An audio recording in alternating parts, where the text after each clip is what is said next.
Hello students, मैं रवि रंजन आप लोगों का स्वागत करता हूं मैग्नेट ब्रेन्स हिंदी में, जो आपको प्रोवाइड करता है 6ठी से 12वीं कक्षा के सभी विषयों की कंप्लीट वीडियो कोर्स, वो भी फ्री ऑफ कॉस्ट। और भाई ऐसा नहीं कि भाई एक चैप्टर या दो चैप्टर के बाद आपसे कह दिया जाए कि इसका सब्सक्रिप्शन लो, कोई सा चार्ज भी करो, ऐसा कुछ नहीं है। आपको मिलने वाला है बेस्ट क्वालिटी कंटेंट, वो भी फ्री ऑफ कॉस्ट। तो भाई इतना कुछ आपको मिल रहा है तो लाइक तो बनता है, तो भाई इस सेशन को लाइक कीजिए और हम करते हैं इस सेशन को यहाँ पर स्टार्ट। चलो भाई देखते हैं भाई क्या क्या चीज़ें हैं यहाँ पर। तो यहाँ पर हम लेके आए हैं दो चरों वाले रैखिक समीकरण का युग्म जो है उसमें हम आज पहुंच गए हैं प्रश्नावली 3.5 पे।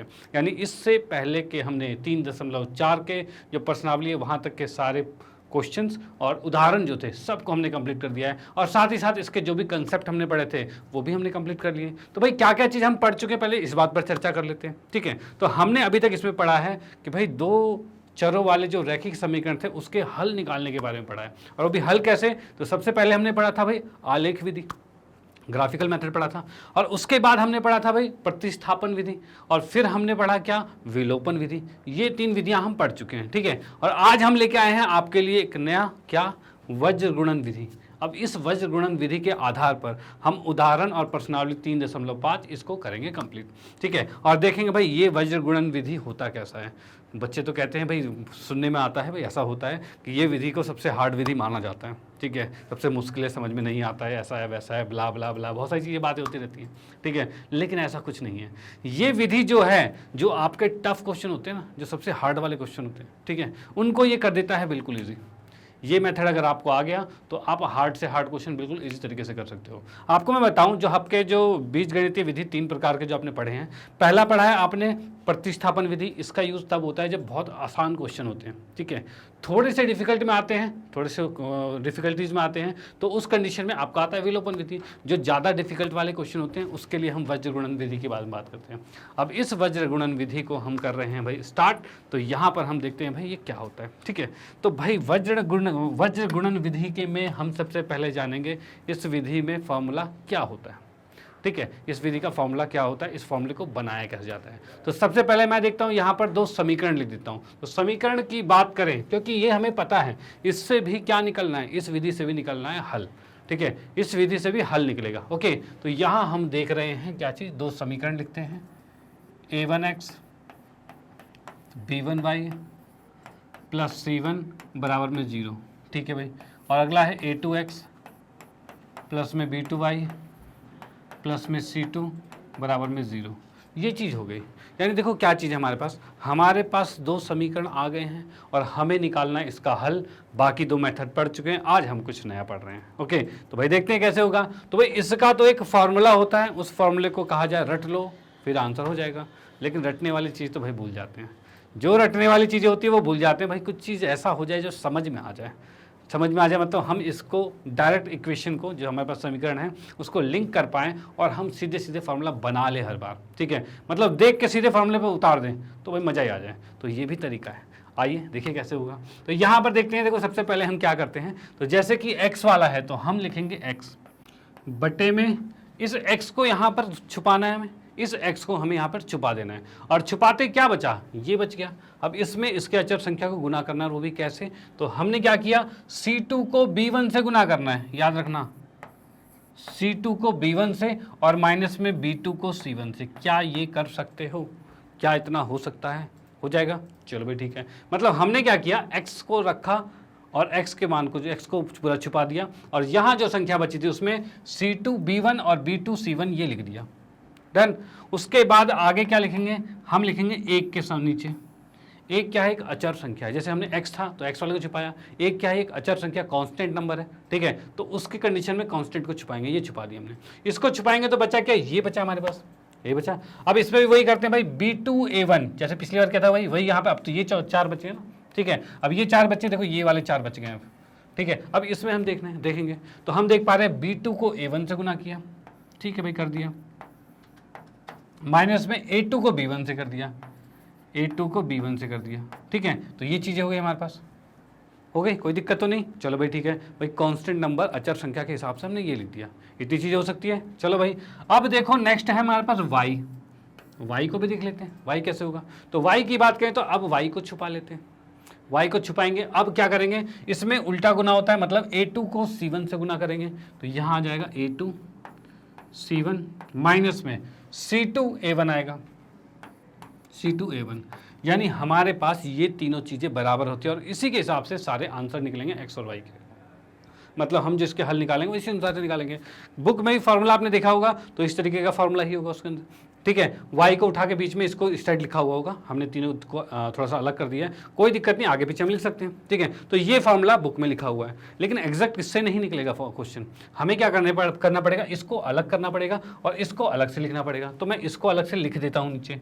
तो क्या आ रहा है, y बटे में A2C1 माइनस में C2A1 बराबर में आ रहा है 1 बटे में B2A1 माइनस में A2B1, ठीक है। इसको मिटा दिया मैंने, डन।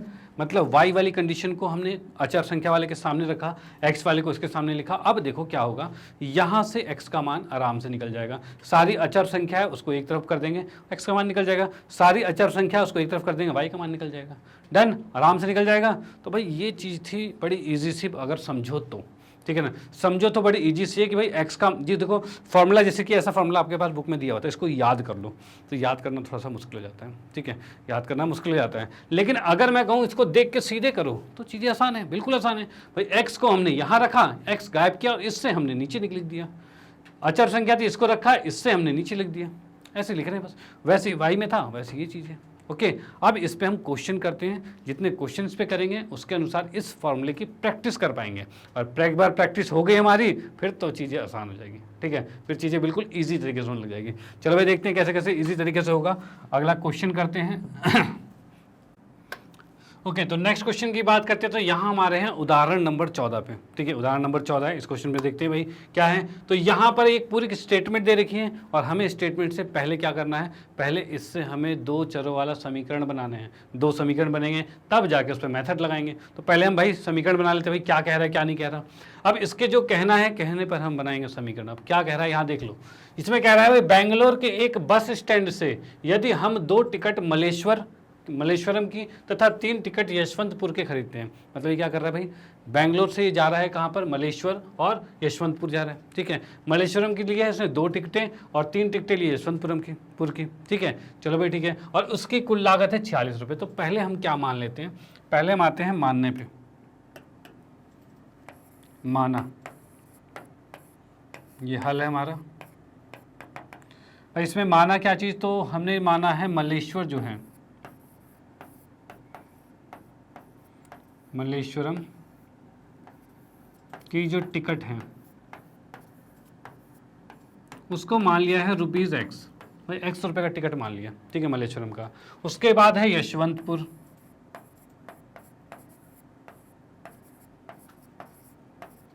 यशवंतपुर है, इसकी टिकट जो है वो है ₹Y की, ठीक है। यशवंतपुर जो है वो ₹Y की टिकट है और जो मलेश्वर है वो X रुपये की टिकट है। डन, इतना हो गया। चलो भाई ठीक है। उसके बाद इसमें जो क्वेश्चन कहा गया है उसके अकॉर्डिंग हम समीकरण बनाएंगे। इसने कहा है 2 टिकटें मलेश्वरम की हैं और 3 टिकटें यशवंतपुरम की हैं। ये चीज़ क्या रखा है, यानी हम कह सकते हैं मलेश्वरम की 2 टिकटें 2X हो गया, यशवंतपुरम की 3 टिकटें 3Y हो गया और ये मिल गए हैं 46 रुपये का। एक बात कही थी इसने, वो हमने लिख दी यहाँ पे, कोई दिक्कत नहीं है, ठीक है।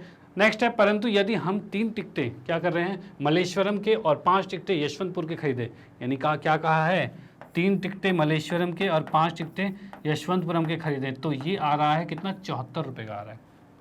कुल लागत 74 रुपये का है। अब इसने कहा है बस स्टैंड से मलेश्वरम का किराया तथा बस स्टैंड से यशवंतपुरम का किराया हमने बताना है। और वो किराया हमने क्या माना हुआ था, वो हमने माना था X रुपये और Y रुपये माना था, यानी X और मान का ज्ञात करना, X और Y का मान ज्ञात करना, ठीक है। अब हमें जब X और Y का मान ज्ञात करना और ज्ञात करेंगे किस मेथड से, तो भाई हम पढ़ रहे हैं वज्र गुणन विधि, तो उसी से करेंगे भाई, ठीक है। तो वज्र गुणन विधि में क्या है, समीकरण को हमें पहले क्या बनाना है, तो A1X B1Y plus C1 equal to में 0, यानी कि बराबर में 0 था तो 46 को हम इधर ले आते हैं और बराबर में 0 कर लेते हैं। यानी मैं समीकरण यहाँ पर लिख देता हूँ 2X प्लस में 3Y माइनस में 46 बराबर में 0, और नीचे वाला है 3X प्लस 5Y माइनस में 74 बराबर में 0। ये चीज़ आ गई मेरे पास, ठीक है। चलो भाई, अब हम देख पा रहे हैं भाई X का। अब देखो इसमें हम कैसे निकालते थे भाई, फार्मूला था पूरा, लेकिन हम फार्मूला के पे निर्भर नहीं है। क्यों, क्योंकि हमें मेथड पता है कैसे होगा। कैसे भाई, X को हमने जस्ट लिखा और X को दिया छुपा हमने। अब 74 को हम करेंगे 3 से गुना, यानी -74 गुने में 3 आएगा। फिर माइनस में आएगा 5 को गुना करेंगे 46 से, ठीक है, तो 5 को 46 से करेंगे तो 5 गुने में -46 है, और यही तो था। बराबर में 1 बटे में आएगा, 1 बटे में मतलब अब ये अचर संख्या को छुपाना है, और यहाँ देखेंगे तो 5 दूनी 10 आ गया, तो भाई 10 कर दिया हमने, और 3 तिया 9 आ गया, तो ये 9 कर दिया, ये चीज़ होगा, ठीक है, डन। चलो भाई, अब यहाँ पर हम देख पा रहे हैं क्या चीज़, x बटे में यहाँ पर आ गया 74 तिया कितना होगा, तो 7 तिया 21, 4 तिया 12, 222 हो गया, ठीक है, तो हमने लिख दिया है 222, माइनस माइनस प्लस, और 5 को जब 46 से गुना करेंगे तो कितना आएगा, 230 आएगा तो ये हमने लिख दिया 230, बराबर में 1 बटे में 1 आ रहा है, भाई 10 में से 9 गया, 1 ही तो बचा। इस चीज़ को उठा के इस साइड भेजेंगे, अब उठाने में देख लो 230 में से 222 का कितना बचा, 8 बचा, यानी 8 है, उठ के इस साइड चला जाएगा, यानी x का मान कितना आ गया, तो x का मान आ गया है 8, x का मान 8 आ चुका है, डन। चलो भाई ठीक है, x का मान बिल्कुल 8 आ गया। अब इस x के मान को उठा के y में ना रखकर हम y वाला फॉर्मूला लगाएंगे, ठीक है, क्योंकि उठा के हम y में रख देंगे तब भी आंसर निकल जाएगा, कोई दिक्कत नहीं, लेकिन हम कर रहे हैं वज्रगुणन विधि, उससे भी करेंगे, ठीक है। तो चलो भाई y वाले की बात करूँ तो मुझे आगे भी इक्वेशन लिखनी पड़ेगी, नहीं तो मैं भूल जाऊँगा, ठीक है। तो क्या चीज़ है यहाँ पे, 2x + 3y - 46, ये था हमारे पास, 2x + 3y - 46, और बराबर में 3x + 5y - 74 बराबर में 0। देखो आपको दोबारा लिखने की जरूरत नहीं है, ये इक्वेशन 5x + 3 ये दोबारा लिखने की जरूरत नहीं है, और 74 मैंने 76 लिख दिया यहाँ पे, नहीं सही है, ठीक है। मतलब आपको ये समीकरण दोबारा नहीं लिखना, मैं नेक्स्ट पेज पे आ गया तो देखने में थोड़ी सी दिक्कत होगी, इसलिए हो रहा है सब, ठीक है। तो आप तो डायरेक्टली करते जाओगे, आपके पास पेज रहेंगे आगे। तो यहाँ पर हम कह रहे हैं भाई y वाला निकालना था, तो y लिखा हमने, ठीक है, y को हमने दिया छुपा। अब क्या करेंगे, 3 को गुना किया -46 से, भाई थोड़ा उल्टा गुना होता है, पहले ये गुना होगा इसमें, 3 गुने में आएगा -46 से, और फिर माइनस में आएगा ये गुना होगा इससे, 2 गुने में -74 होगा, बराबर में क्या आएगा, तो 1 बटे में दोबारा से इतना बड़ा लिखने की जरूरत नहीं है, दोबारा लिखने की जरूरत नहीं है, जो ये आ गया है इसका आंसर 1 आया था ना, 1 बटे 1 ही आया था, सीधे इसको उठा के यहाँ रख दो, सीधे हमने 1 रखा है यहाँ पे। अब हम देख सकते हैं y बटे में कितना आ रहा है, तो 46 को गुना किया हमने 3 से, तो कितना होगा, तो 6 तिया 18 और 4 तिया 12, 138 आ गया माइनस का, इधर माइनस माइनस प्लस हो जाएगा, और 7 दूनी 14 और 4 दूनी 8, 148 आ गया, ठीक है। अब बराबर में कितना है, 1 है, ठीक है। अब 148 में से 138 जाएगा, कितना बचेगा, तो भाई 10 बचेगा, प्लस का 10 बचेगा, और ये 10 जो बचा है y बटे में 10 बराबर में 1 आया, यानी y का मान कितना आ गया, 10 आ गया, ठीक है। अब हम कह सकते हैं क्या, मल्लेश्वरम के टिकट जो है वो x था, मतलब 8 रुपये की थी, ठीक है, और यशवंतपुरम की जो टिकट थी वो y थी, जो कि 10 रुपये की थी, ठीक है। तो यहाँ हम लिख सकते हैं भाई, जो मल्लेश्वरम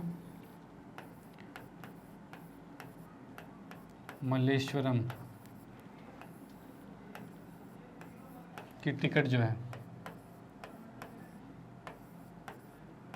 ये आ रही थी हमारी 8 रुपये की, ₹8, और वही यशवंतपुर था,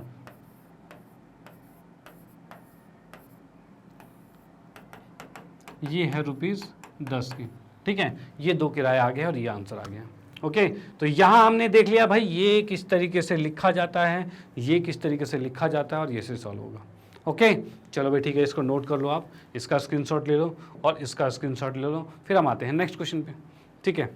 बाकी जितने क्वेश्चन इसके आप करते जाओगे उतनी ही प्रैक्टिस आपकी अच्छी होती जाएगी, और आपकी गलतियां कम होगी, और कहते हैं स्पीड बढ़ती जाएगी, ठीक है। चलो भाई आते हैं नेक्स्ट क्वेश्चन पे। अगले क्वेश्चन की बात करें तो यहाँ इसने कहा है P के किन मानों के लिए निम्न समीकरणों के युग्म एक अद्वितीय हल है, मतलब P का ऐसा क्या मान होगा जिस पे ये अद्वितीय हल होगा। अद्वितीय हल मतलब ऐसा हल, मतलब कि जिसका एक हल होता है, ठीक है। ऐसे 2 समीकरण जिसका एक हल होता है उसे अद्वितीय हल कहा जाता है, ये चीज़ है। तो भाई अद्वितीय हल की कंडीशन क्या थी, तो उसके लिए होता था भाई, हमने लिखा है एक अद्वितीय हल, ठीक है, एक अद्वितीय हल। इसकी कंडीशन क्या थी, तो इसकी कंडीशन आपकी होगी इसको हम नीचे लिख लेते हैं, नीचे लिखें तो ज़्यादा अच्छा रहेगा। A1/A2 is not equal to B1/B2, ठीक है, ये लिख देंगे, इसको जस्ट नीचे क्लेरिफाई करके लिख दिया है। A1/A2 B1/B2 के अगर बराबर नहीं होता है तो इसे कहा जाता है अद्वितीय हल, ये कंडीशन है। अब इस अकॉर्डिंग यहाँ देखा जाए तो A1 क्या है 4, A2 क्या है 2, B1 क्या है P या B2 क्या है 2, यही चीज़ है। तो हम यहाँ लिख सकते हैं 4/2 बराबर में P/2, और ये बराबर नहीं होगा, ठीक है। ये 2 से ये कट गया, 2 दूनी 4, ये 2 से इधर आके गुना होगा तो 4 बराबर में मतलब 4 बराबर नहीं है P के, ठीक है ना। यानी कि हम लिख सकते हैं P का मान 4 को छोड़कर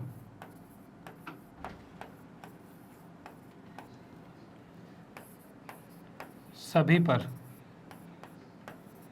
भाई P का मान जो है 4 पर छोड़कर सभी पर क्या हो रहा है अद्वितीय हल होगा, ठीक है। बस 4 नहीं होना चाहिए, स्पेशली कहा गया 4 नहीं होना चाहिए। तो सभी पर P का मान 4 को छोड़कर सभी पर अद्वितीय हल है, ठीक है।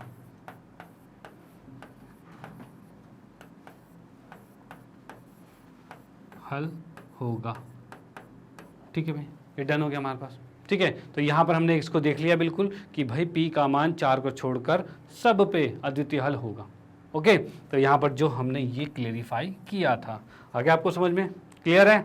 चलो भाई आते हैं नेक्स्ट क्वेश्चन पे, देखते हैं अगले क्वेश्चन में क्या है। अगला क्वेश्चन हमें दे रखा है k के किस मान के लिए निम्नलिखित समीकरण के युग्म अपरिमित रूप से अनेक हल होंगे। अब अनेक हल की कंडीशन क्या थी, याद करो, पढ़ा था हमने ये, ठीक है ना। अनेक हल, इसकी कंडीशन थी हमारी A1/A2 बराबर में B1/B2 बराबर में C1/C2। चलो भाई, जिसको आता था बहुत अच्छी बात है, और नहीं आता था तो देख लो दोबारा से, ओके।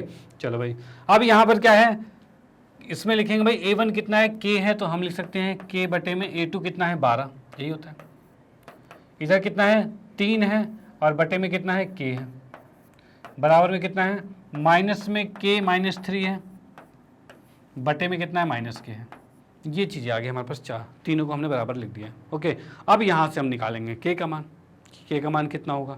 चलो भाई देख लेते हैं, यहाँ से क्या करते हैं, पहले इन दोनों को लिया मैंने, इन दोनों को लेंगे तो K से गुना हो जाएगा, 12 3 से गुना हो जाएगा, तो हम लिख सकते हैं भाई इसे यहाँ से ये K का वर्ग हो जाएगा, भाई K से गुना होगा, K का वर्ग होगा, 12 3 से गुना होगा तो 12 दूनी 24, 12 3 36 आ जाएगा, ठीक है।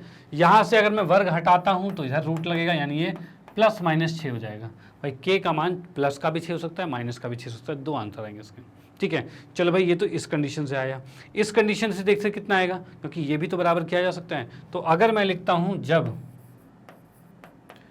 3/K बराबर में -K -3 बटे में K लेते हैं, तब क्या होगा, तो K से K कैंसिल हो जाएगा, ठीक है। इस माइनस को इधर भेजेंगे तो ये -3 हो जाएगा, बराबर में K -3 आ रहा है, इस -3 को इधर लाएंगे तो +3 हो जाएगा, बराबर में K होगा, यानी K का मान 0 भी आ रहा है, K का मान 0 भी आ रहा है, और K का मान +-6 भी आ रहा है, ये K के मान इतने आ रहे हैं, ओके। चलो भाई, ये क्वेश्चन भी यहाँ पर कंप्लीट होता है। तो आपने ये चीज़ें पढ़ी हुई है, वैसे पहले भी पिछले क्लासेस में पढ़ा हुआ, अगर तो आपने क्लास देखी होगी तो कंफर्म आपको आता होगा, ठीक है, कि भाई ये आपका अनेक हल की कंडीशन है, और इस अनेक हल की कंडीशन के अकॉर्डिंग हमने यहाँ पर निकाल दिया K का मान, ठीक है। चलो भाई, इसका स्क्रीनशॉट ले लो, आते हैं हम नेक्स्ट क्वेश्चन पे।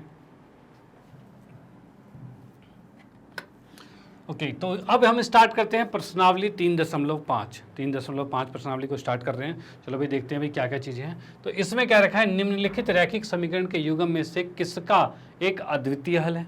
इनमें से चेक करना है, और भी होंगे आगे, ठीक है। उनमें से बताना है किसका अद्वितीय हल है, किसका कोई हल नहीं है, या किसका अपरिमित रूप से अनेक हल है। तीनों कंडीशनें चेक करनी है भाई, किसका कौन सा हल है, ओके। उसके बाद कहा इसने अद्वितीय हल की स्थिति में उसे वज्र गुणन विधि से ज्ञात करना है, यानी अगर आपका ये अद्वितीय हल पाया गया तो उस कंडीशन में इसको वज्र गुणन विधि से सॉल्व करना है, एक्स और वाई का मान निकालना है, ठीक है। चलो भाई, पहले वाले को चेक करते हैं। पहले वाले को चेक करेंगे तो एक्स के साथ क्या 1 है, तो यहाँ पे हम चेक कर रहे हैं भाई 1/3 बराबर में -3/-9 बराबर में -3/-2, यही आ रहा है भाई। इसमें चेक किया हमने a1/a2 बराबर में b1/b2 बराबर में c1/c2। लिख दिया, कुछ कट रहा है यहाँ पे तो माइनस से माइनस कट गया, 3 तिया 9 आ गया। यानी हम कह सकते हैं 1/3 और माइनस से माइनस कट गया 3/2। यानी हम क्या कह सकते हैं भाई, शुरू के दो बराबर आ रहे हैं और तीसरा बराबर नहीं आ रहा है। तीसरा बराबर नहीं आ रहा है। अब जब तीसरा बराबर नहीं आ रहा है तो क्या होगा, शुरू के दो बराबर है तो ये रेखा समांतर होगी। तो हम यहाँ कह सकते हैं तब यह दो समीकरण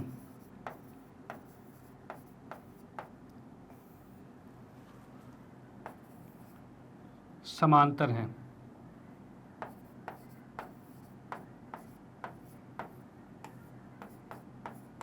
ठीक है, और तथा कोई हल नहीं है। ठीक है भाई, ये क्या है, समांतर है, उसका कोई भी हल नहीं है। ओके, चलो भाई इसको आप नोट कर सकते हो। यहाँ पर पहले ये चेक करा हमने, उसको डायरेक्टली आंसर लिख दिया। अब इसमें हमें इसका हल नहीं निकालना, क्योंकि इसने कहा था अगर अद्वितीय होगा तब हल निकालना है। ठीक है, समांतर की कंडीशन में नहीं निकालना, तो हमने यहाँ पे छोड़ दिया। ठीक है, इसका स्क्रीनशॉट ले लो। आते हैं हम नेक्स्ट पार्ट पे इसके। ओके भाई, हाँ जी, तो नेक्स्ट पार्ट की बात करते हैं। तो यहाँ पर भी a1 a2 है, b1 b2 है, c1 c2 है, तीनों में है। ठीक है, यहाँ पर भी हम देखते हैं भाई इसमें, तो यहाँ पर हम देखते हैं 2/3 बराबर में 1/2 बराबर में 5/8। क्या ये तीनों बराबर है? क्या ये तीनों बराबर है? नहीं है, तीनों में से कोई भी बराबर नहीं है। अब शुरू के दो अगर नहीं है बराबर तो ये क्या होगा, तब ये अद्वितीय हल होगा। तो हम कह सकते हैं तब यह दो समीकरण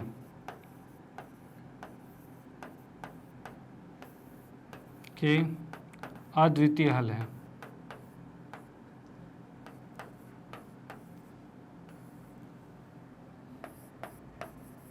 हल है। ठीक है भाई, ये दो समीकरण इसके अद्वितीय हल हो गए। डन।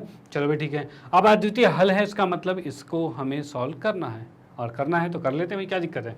तो जो हमें यहाँ दे रखा है उस समीकरण को लिखते हैं, 2x प्लस में y, और 5 को उठा के इधर ले आएंगे, क्योंकि हमें ऐसी समीकरण चाहिए जहाँ बराबर में 0 हो।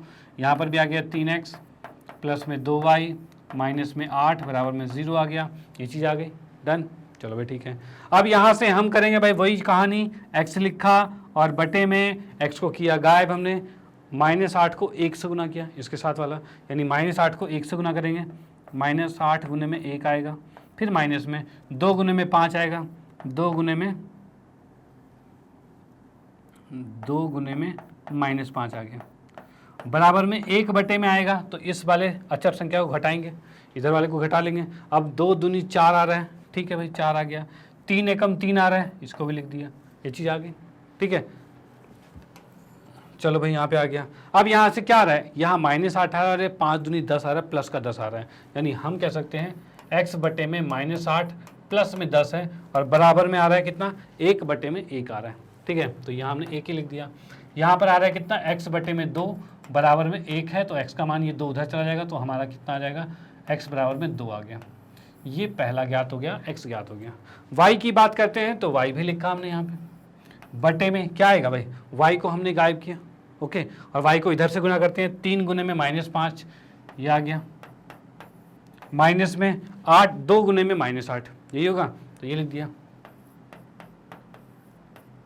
बराबर में इधर इक्वल टू में कितना था, इक्वल टू में आ रखा था 1 बटे में 1 आ रखा था, तो इसको दोबारा लिखने देखने की जरूरत नहीं है, एक बार निकल गया उसी को रख दो यहाँ पे। ओके, तो यहाँ पे हमने रख दिया। अब हम क्या देख पा रहे हैं, y बटे में माइनस में 15 आ रहा है, और 8 दूनी 16 आ रहा है, बराबर में 1 है। 16 में से 15 गया, कितना बचा, 1 बचा। 1 को उठा के इधर गुना कर देंगे तो y बराबर में 1 आ गया। ठीक है, तो x का मान 2 आ गया, y का मान 1 आ गया, और वो इसका आंसर आ गया। डन। चलो भाई इसको नोट कर लो, इसका स्क्रीनशॉट ले लो, और फिर हम आते हैं नेक्स्ट पार्ट में।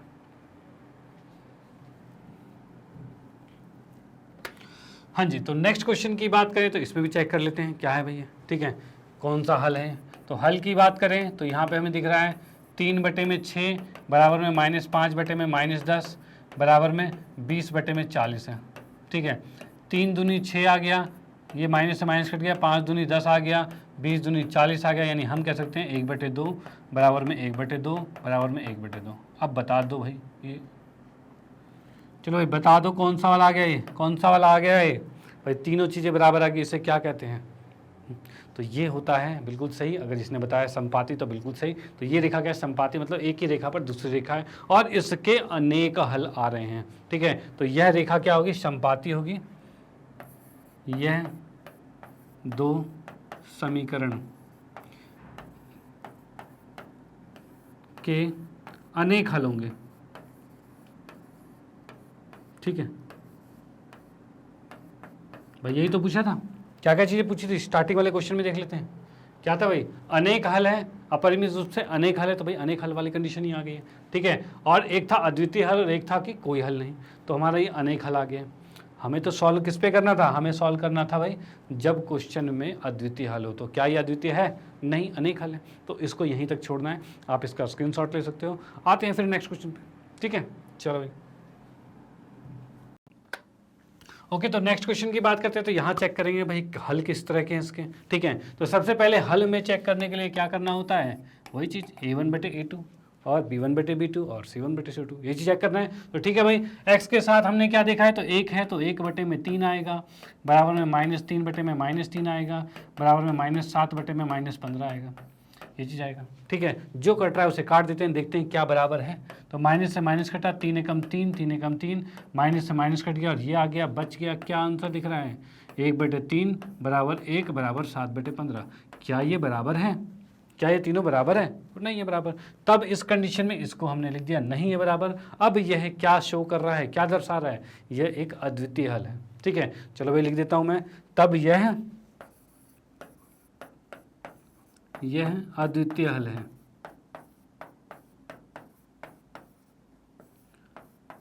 हल है। अब क्वेश्चन में क्या कहा गया था कि अगर अद्वितीय हल है तो इसको सॉल्व करना है, ठीक है। और कैसे सॉल्व करेंगे हम इसको? तो भाई वज्र गुणन विधि से। तो भाई करते हैं, ठीक है भाई। तो इस समय क्या चीज़ है? पहले हमने x से लिखा और x के नीचे क्या होता था? तो x वाले को छुपाते थे और -15 को -3 से गुना किया, -3 गुने में -15 कर दिया, ठीक है। और फिर क्या है? माइनस में, अब इसके बाद क्या है? -3 को -7 से गुना करना होगा। तो हम लिख सकते हैं -3 को हमने -7 से गुना किया, ठीक है। अब बराबर में आता है 1 और 1 के बटे में क्या आएगा? तो 1 के लिए एक अचर संख्या है, तो अचर संख्या को छुपाया हमने, ठीक है। -3 को किया 1 से गुना, तो हमने लिख दिया भाई -3 को गुना किया 1 से, फिर माइनस आएगा, 3 को गुना करेंगे -3 से, तो 3 को गुना कर दिया -3 से, ये आ गया हमारे पास। अब मैं यहाँ देखूंगा भाई क्या हल आ रहा है इसका। तो हल के लिए देखेंगे यहाँ पे क्या है? तो -15 को -3 से करेंगे तो 15 या 45 आएगा और माइनस माइनस प्लस हो जाएगा। डन। चलो भाई ठीक है, ये 7 या 21 आ गया, माइनस माइनस प्लस हो गया। तो यहाँ हम देख सकते हैं माइनस में 21 है, बराबर में 1 बटे में ये क्या आ रहा है? तो -3 है और ये क्या आ रहा है? 3 3 9 प्लस में 9 है, ये आ चुका हमारे पास। ओके चलो भाई ठीक है। अब भाई 45 में से 21 गया, कितना बचा? 24 बचा। तो यहाँ 24 है, इस 24 को उठा के ऊपर भेज देंगे। तो यहाँ से हम देख पा रहे हैं x का मान कितना आ रहा है? ऊपर गया 24 और नीचे बचा है 6 और 6 चौक 24, यानी हम कह पा रहे हैं यहाँ पर x का मान आ गया है 4। ठीक है, x का मान 4 आ चुका है, कोई दिक्कत नहीं। चलो भाई ठीक है, यहीं पर लिख देता हूँ x का मान 4, ये आ गया। अब नेक्स्ट आते हैं y पे। तो y के लिए क्या है? तो y मैंने लिखा और y के बटे में, यानी क्या होगा? हम y को छुपाएंगे और y को छुपाने के बाद यहाँ से गुना होता है 3 से, 3 को हम करेंगे -7 से गुना। तो क्या हो गया? -7 गुने में 3 हो गया और माइनस में उसके बाद हम करेंगे -15 को 1 से गुना, यही होगा। तो भाई -15 को 1 से ये कर दिया और बराबर में क्या है? तो बराबर में दोबारा से सॉल्व करने की जरूरत नहीं है, जो ये है वही लिख दो। यहाँ पे क्या है? 1/6, तो यहाँ लिख दिया 1/6, ये आ गया। ओके तो यहाँ से हम देख पा रहे हैं भाई y बटे में क्या है? तो 7 या 21 -21 है और ये 15 एकम 15 प्लस 15 है। अब बराबर में 1/6 आ रहा है। डन। ठीक है भाई, यहाँ से क्या हो रहा है? 21 में से 15 गया, कितना बचा? तो भाई ये बचा -6। तो यानी हम कह सकते हैं क्या आ रहा है इसके अकॉर्डिंग?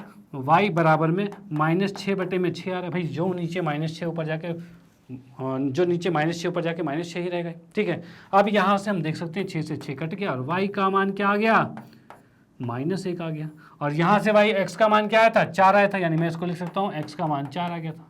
तो यही चीज़ आ गई है। देखो x का मान 4 आ गया, y का मान -1 आ गया, यही आंसर था, कोई दिक्कत नहीं है। तो भाई इसमें कोई दिक्कत महसूस हो रही है, कुछ भी प्रॉब्लम, कोई दिक्कत?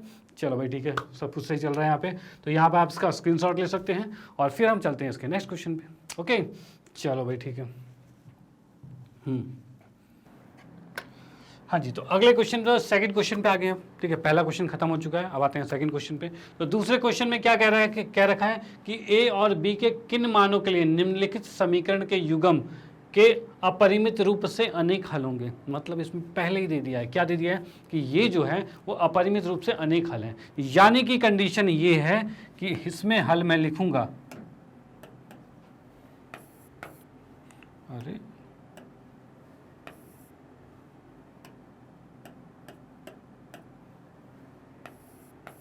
हाँ जी, ये हल आ गया। हल में अगर हम लिखते हैं तो क्या आएगा यहाँ पर भाई, a1 बटे में a2, यही होता था। यानी क्वेश्चन में ये कह रखा है कि अपरिमित रूप से अनेक हल है, मैं लिख देता हूँ अपरिमित रूप से अनेक हल है। ठीक है, तब भाई तब क्या हो जाएगा भाई, तब तो यही होगा 2 बटे में a माइनस बी आएगा। ठीक है, फिर 3 बटे में a प्लस बी आएगा, और फिर 7 बटे में 3a प्लस बी माइनस में 2 आएगा। ये आ गया हमारे पास। ठीक है, ये चीज़ आ गई है। ओके भाई, अब क्या करते हैं, पहले इन दोनों को लेते हैं, फिर हम इन दोनों को ले लेंगे, आंसर आ जाएगा हमारा। ठीक है, कैसे लेते हैं भाई, दोनों को लेके देख लेते हैं। यहाँ पर क्या करते हैं हम अगर इन दोनों को हम करते हैं, मतलब कि जब 2 बटे में a माइनस बी बराबर में होगा 3 बटे में a प्लस बी, इसको क्या करते हैं क्रॉस मल्टीप्लाई, मतलब एक दूसरे को गुना करेंगे ऐसे, इसको इधर से इसको इधर से। ठीक है, इसको जब मैं इधर गुना करता हूँ तब क्या आएगा तो यहाँ पर आ जाएगा कितना, इधर मैं लिख देता हूँ 2a प्लस 2b। ठीक है, ये इधर गुना होगा तो 3a माइनस में 3b आएगा, ये हो जाएगा। ठीक है, इसको अब अगर हम a वाले को एक तरफ और b वाले को एक तरफ कर देते हैं, तो 2a को उठा के उस साइड भेजा, b को इधर किया, तो 2b प्लस में 3b बराबर में ये हो जाएगा, 2 इधर जाएगा तो 3a माइनस में 2a, ये आ चुका है। डन, चलो भाई ठीक है, ये आ जाएगा कितना 5b बराबर में a आ गया, यानी a का मान आ गया 5b, ये चीज़ आ गई है। ओके, ये किससे आया, तो पहले 2 से आया। अब हम दूसरे 2 को लेते हैं, दूसरे 2 को ले लेते हैं तो दूसरे 2 की बात करते हैं, तो यहाँ हमारे पास आ रहा है 3 बटे में, जब 3 बटे में a प्लस बी है बराबर में 7 बटे में 3a प्लस बी माइनस 2 है, ये कंडीशन आ गई हमारे पास।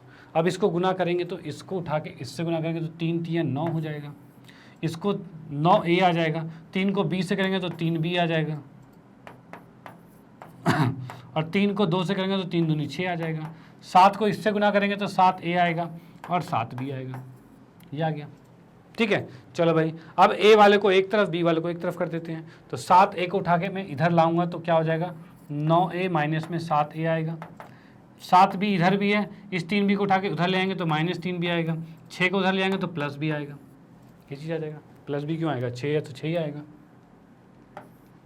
ठीक है, यही होता है लिखने में गलती, चलो कोई नहीं, फिलहाल ठीक है यहाँ पर क्या है 9a में से 7a जाएगा तो कितना बचा 2a बचा, बराबर में 7 में से 3 गया, कितना बच गया, तो ये बच गया 4b प्लस में 6 है।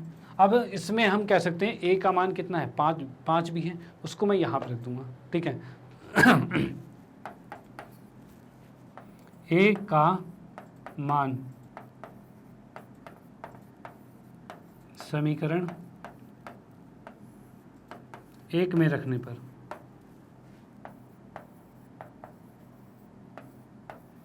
ठीक है भाई, a का मान जो हमारा 5 भी है उसको उठा के हम यहाँ रख देते हैं, यहाँ रखेंगे तो क्या आएगा, तो हम कह सकते हैं 2 a की जगह 5 भी आएगा और बराबर में कितना है तो 4b प्लस में 6 ये चीज़ आ गया, ये आ गया 10b बराबर में 4b बराबर प्लस में 6, इस b को उठा के इधर ले आएंगे, कितना बचा, तो ये 6b बचा बराबर में 6 है, तो b का मान कितना आ गया 6 से 6 कट गया, 1 बचा, तो b का मान यहाँ पर 1 आ चुका है। चलो भाई ठीक है, अब इस b के मान को उठा के हम कहाँ रखेंगे, इसमें रख देते हैं। ठीक है, तो हम क्या करेंगे, चलो समीकरण को थोड़ा सा बदलाव कर देते हैं, इसको मान लेते हैं पहला समीकरण और इसको मान लेते हैं दूसरी समीकरण। ठीक है, तो a का मान दूसरी समीकरण में डाला है, अब उसका हमें यूज़ करना है, तो एक पहली समीकरण भी चाहिए थी हमें। ओके, तो हम क्या करते हैं, b का मान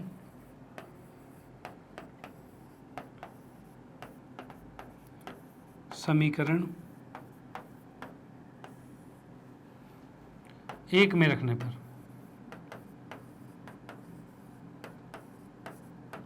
तो क्या हो जाएगा, ये a बराबर में 5b था तो 5 1 हो जाएगा। भाई 5 भी था, यही था हमारे पास, a बराबर में 5 भी था तो b का मान तो 1 आया, तो 1 को हमने रख दिया यहाँ पे। ठीक है, तो a का मान कितना आ गया, 5 आ गया। तो यहाँ से हम देख सकते हैं b का मान 1 आ गया और a का मान 5 आ गया, ये दो इसके आंसर हो गए हैं। ओके, तो आप इसका स्क्रीनशॉट ले सकते हो। एक चीज़ आपको याद होनी चाहिए कि अपरिमित रूप से अनेक हल हैं तो तीनों चीज़ें बराबर होगी और इसी के अनुसार हमारा पूरा आंसर निकला है। ओके, चलो भाई स्क्रीनशॉट ले लो इसका और इसका भी, फिर हम आते हैं नेक्स्ट क्वेश्चन पे।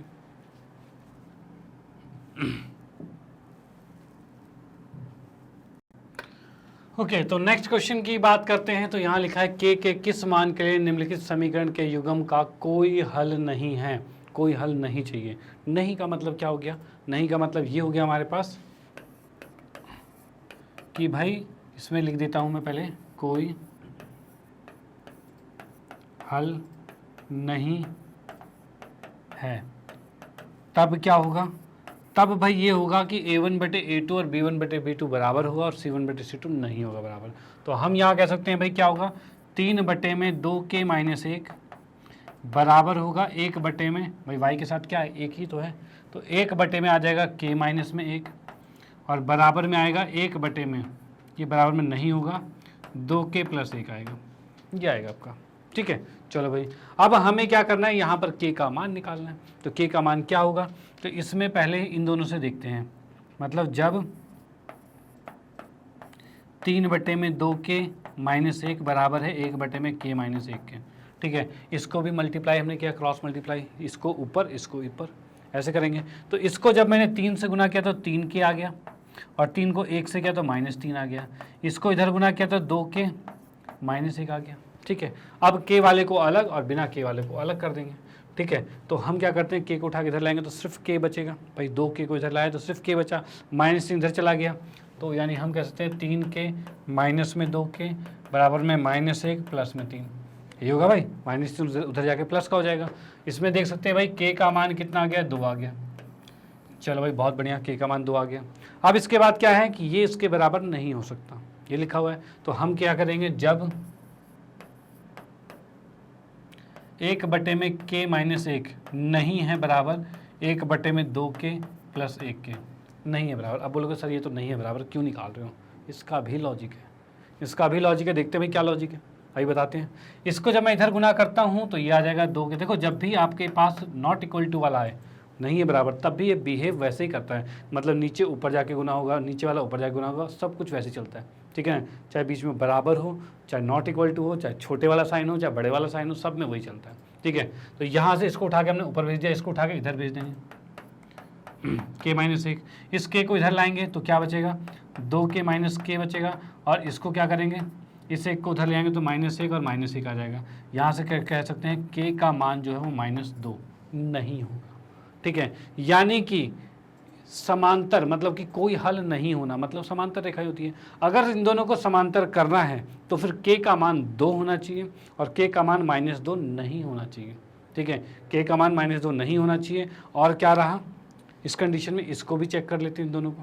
ठीक है, इसको भी चेक करेंगे तो भी हमारे पास एक कंडीशन आएगी, क्या आ रहा है, 3/2k-1 बराबर में नहीं है बराबर, ये 1/2k+1। ठीक है, ये आ रहा है हमारे पास। इसको भी गुना करते हैं तो ये इधर गुना होगा तो ये आ जाएगा 6k प्लस में 3, ये इस साइड गुना होगा तो क्या हो जाएगा 2k-1। इस 2k को इधर लाएंगे तो बचेगा 4k, और इसको 3 को उठा के इधर लाएंगे तो ये हो जाएगा 3 प्लस का इधर जाके माइनस का हो जाएगा तो -4 हो जाएगा। और k का मान क्या नहीं होना चाहिए, तो -1 नहीं होना चाहिए, ये नहीं होना चाहिए, ये नहीं होना चाहिए और ये होना चाहिए। ये तीनों कंडीशन हमारे पास आ गई हैं। ठीक है, ये दोनों कंडीशन नहीं हो सकती सेटिस्फाई और ये तो होनी है। ठीक है, चलो भाई, यहाँ पर हमारे के मान निकल चुके हैं, इसको आप देख सकते हो, स्क्रीनशॉट ले सकते हो। आते हैं हम नेक्स्ट क्वेश्चन पे। ओके, चलो भाई, हाँ जी, तो अगले क्वेश्चन की बात करें तो इसमें लिखा है निम्नलिखित समीकरण के युग्म में प्रतिस्थापन एवं वज्र गुणन, मतलब प्रतिस्थापन विधि से और वज्र गुणन विधि से इसको हल करना है। किस विधि को आप अधिक उपयुक्त मानते हैं? मतलब हमें इसको दोनों तरीके से सॉल्व करना है और हमें बाद में बताना है, आप ही बताओगे कमेंट करके कि कौन सा मेथड आपको पसंद आया। ओके पहले हम इसका हल करते हैं किससे? तो वज्र गुणन से करते हैं। पहले हम इससे प्रतिस्थापन से कर देते हैं, क्योंकि पहले लिखा है भाई, कर देते हैं, क्या दिक्कत है। हम लिखते हैं भाई प्रतिस्थापन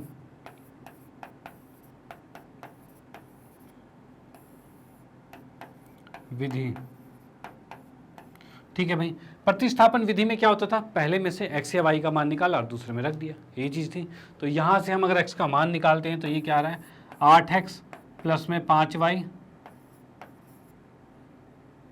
इसको पहले मैं लिख लेता हूँ ऐसे, ये समीकरण 1 है, समीकरण 2 है। तो यहाँ पर समीकरण 1 से, भाई 1 से ही निकाल रहे हैं, तो यहाँ से हमने लिखा 8x, 5y को उठा के दूसरी तरफ भेज दिया, 9 माइनस में 5y कर दिया। अब x यहाँ लिखा और ये आ जाएगा 9 माइनस में 5y और बटे में 8। ये x का मान आ गया। अब इस x के मान को उठा के सेकंड वाले में रखना है। ठीक है, तो हम लिखेंगे x का मान समीकरण, x का मान समीकरण 2 में रखने पर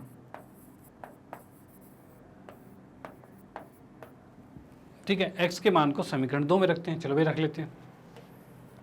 अब x के मान को समीकरण 2 में रखोगे तो क्या चीज़ आएगा, ये आ जाएगा हमारे पास 3 और x की जगह आएगा ये पूरी चीज़। ठीक है, जो कि क्या है 9 माइनस में 5y बटे में 8। ठीक है, प्लस में 2y और बराबर में 4, ये चीज़ होगी हमारे पास। ठीक है, इसको हम क्या करते हैं, 3 को अंदर गुना करेंगे तो 9 तिया 27 आ गया, 3 को अंदर गुना करेंगे 5 तिया 15 आ गया, और नीचे 8 है और ये प्लस में 2y है और बराबर में 4 है। ठीक है, अगर इसका एलसीएम लिया जाता तो पूरे का एलसीएम 8 ही आता और 8 इससे गुना होता और ये आ जाता 16। डायरेक्टली करते हैं, कोई दिक्कत वाली बात नहीं। ठीक है, अब इसमें देख सकते हैं 16 में से 15y गया तो सिर्फ y बचा। इस 8 को उठा के इस साइड भेजेंगे तो 4 गुने में 8 आएगा, और यहाँ पर कितना बचा, यहाँ बचा 27, ये बचा है भाई, ये मिल के आया सिर्फ y, ये 27 का 27 और 8 चौक 32 को हम लिखेंगे अभी। ठीक है, y का मान कितना आ रहा है, तो 8 चौक 32 है, माइनस में 27 है, तो 32 में 27 गया तो 5 बचा, y का मान 5 आ चुका है। ठीक है, y का मान 5 आ गया, डन, कोई दिक्कत तो नहीं। चलो भाई ठीक है, y का मान 5 आ गया। अब इस y को उठाकर हम डालेंगे इस समीकरण 3 में। समीकरण 3 में y के मान को उठा के डाल देते हैं, तो y का मान हमने उठा के समीकरण 3 में डाला तो उसका क्या हो जाएगा, y का मान समीकरण 3 में रखने पर। ठीक है, y के मान को समीकरण 3 में रखा गया है। चलो भाई ठीक है, हम रख देते हैं। अब y का मान समीकरण 3 में रखेंगे तो x बराबर में क्या हो जाएगा, तो x बराबर में हो जाएगा 9 माइनस में 5 गुने में y है 5 और बटे में आ गया 8, ये आ गया हमारे पास। ठीक है, अब हम देख सकते हैं भाई क्या आ रहा है, 9 माइनस में 25 बटे में 8 आ गया, ये x है। 9 में से 25 गया, कितना बचेगा, तो ये बचेगा 16। तो हम देख सकते हैं ये आ रहा है -16 बटे में 8 x है, और 8 दूनी 16 कट गया, यानी x का मान आ गया -2। x का मान -2 आ गया और y का मान 5 आ गया। इसका स्क्रीनशॉट ले सकते हो, ये हमारा प्रतिस्थापन विधि से निकल चुका है। ओके, चलो भाई, अब इसको हम निकालेंगे वज्र गुणन विधि से, उससे भी निकालना है तो उससे भी निकाल लेते हैं। इस क्वेश्चन को दोबारा से लिख देता हूँ मैं, x प्लस में 5y बराबर में 9, 8x प्लस में 5y बराबर में 9 है, 3x प्लस 2y बराबर में 4, 3x प्लस में 2y बराबर में 4, यही है भाई। ठीक है, चलो भाई, अब इसको करेंगे वज्र गुणन विधि से। तो हम देखते हैं भाई जो हमारे पास है यहाँ पर वज्र गुणन विधि, भाई इससे बात करते हैं, वज्र गुणन विधि से देख लेते हैं। अब इस विधि की बात करें तो भाई क्या होगा, इसको पहले हम लिख लेते हैं ऐसे 8x प्लस में 5y और यहाँ आएगा -9 बराबर में 0, ये चीज़ आ गया। इसकी बात करें तो ये आ रहा है 3x प्लस में 2y माइनस में 4 बराबर में 0, ये चीज़ आ गया। ओके, अब यहाँ पर हम क्या करते हैं भाई, x का मान लिखेंगे। तो x का मान क्या होगा, तो x को हमने छुपाया, ठीक है। -4 को 5 से गुना करेंगे तो कितना हो जाएगा, -4 गुने में 5 और फिर माइनस में आएगा, ये दोनों को गुना, यानी 2 गुने में -9 बराबर में 1 बटे में क्या आएगा, तो इसको छुपाना होता है, ठीक है। 8 दूनी 16, ठीक है भाई, माइनस में 5 दिया 15, ये है। ओके, चलो भाई, अब यहाँ हम देख सकते हैं भाई x है बटे में 5 चौक 20, माइनस का 20 आ गया, 9 दूनी 18, माइनस माइनस प्लस हो गया है, ठीक है। यहाँ की बात करते हैं, 1 बटे में 16 में से 15 गया, 1 बचा, यही है। यहाँ से हम देख पा रहे हैं भाई -2 बचा है, भाई -20 में से 18 गया, -2 बचेगा। अब -2 को उठा के इधर गुना करेंगे तो x का मान कितना आ रहा है, -2 आ गया, ये आ गया आपका, ठीक है। अब मैं करता हूँ y की बात, तो y के लिए क्या हो जाएगा, तो y के लिए इसको छुपाया, ओके, 3 को गुना किया -9 से, ठीक है।